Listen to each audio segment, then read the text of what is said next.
সন্ধে এখন 6:45 বাজে, এখনও এখানে বেলা রয়েছে, সন্ধেবাতি দেওয়ার এখনও 15-20 মিনিট আছে। দুজনেই বললো মা খিদে পেয়েছে, এখন আর কি বানাবো, একটু পরে তো রাতের খাবারই খেতে হবে।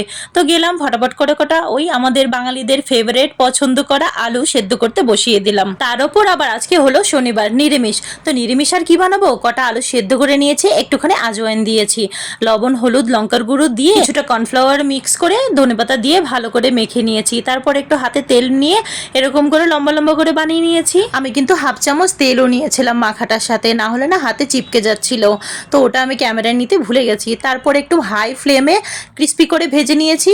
পটেটো স্টিকগুলো খেতে কিন্তু ভালোই মুচমুচে হয়েছিল, ওই দোকানে যেরকম স্মাইলি পাওয়া যায় সেরকম টেস্টি ছিল। ওপর থেকে একটু পেরি পেরি মশলা মিক্স করে তারপরে খেয়েছি। তো চলো আজকে টাটা, ভালো লাগলে সাবস্ক্রাইব করে সাথে থেকো, তোমাদের সাথ আমার ভীষণ প্রয়োজন, প্লিজ আমার সাথ দিও। সবাই ভালো থেকো, আবার কালকে দেখা হবে, টাটা।